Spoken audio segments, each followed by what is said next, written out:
President Obama is changing the game this election cycle. He's firing up the base across the country, and it's all looking pretty positive, I think. Check out these numbers from the latest Newsweek poll. 48% of likely voters say that they'll be voting for Democrats, while 45% plan to vote Republican. And his own approval rating is starting to move up at 54%. That's up 6 points from late September.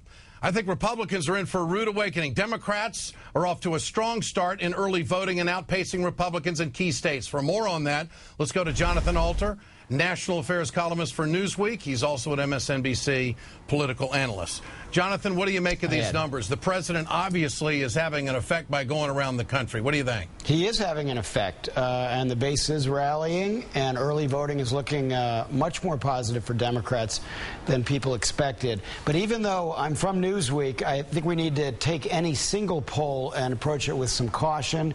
We'll see whether some of the other polls that come out in the next few days match that, and if you can get what they call polling averages that are showing this, showing him up over 50%, showing a preference for Democrats over Republicans in the congressional races, then we can conclude that there is a last-minute surge for the Democrats, but it's a little premature to do that yet. The enthusiasm gap. In the poll, voters were asked if they thought a lot about the midterm elections.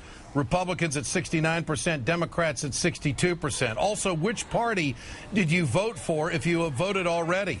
52% Democratic, up by 10 over the Republicans, undecided 6%. What do you make of that number? That's a very important number. You know, 40% of counties now have early voting. So this is something that has really changed in the last couple of elections.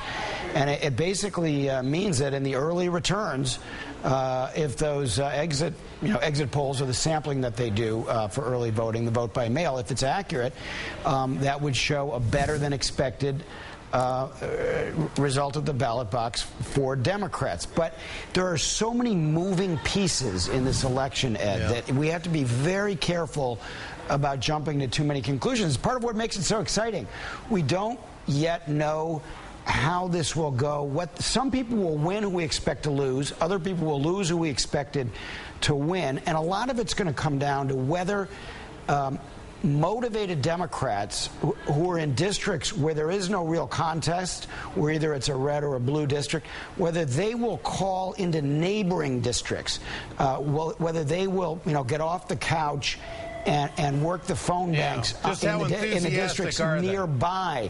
It's not so much about the activist Democrats themselves voting. We know they're going to vote. It's whether they're going to try to encourage the people in these swing districts that they need to get out and vote. Jonathan Alter, always a pleasure. Thanks so much. Thanks, Ed.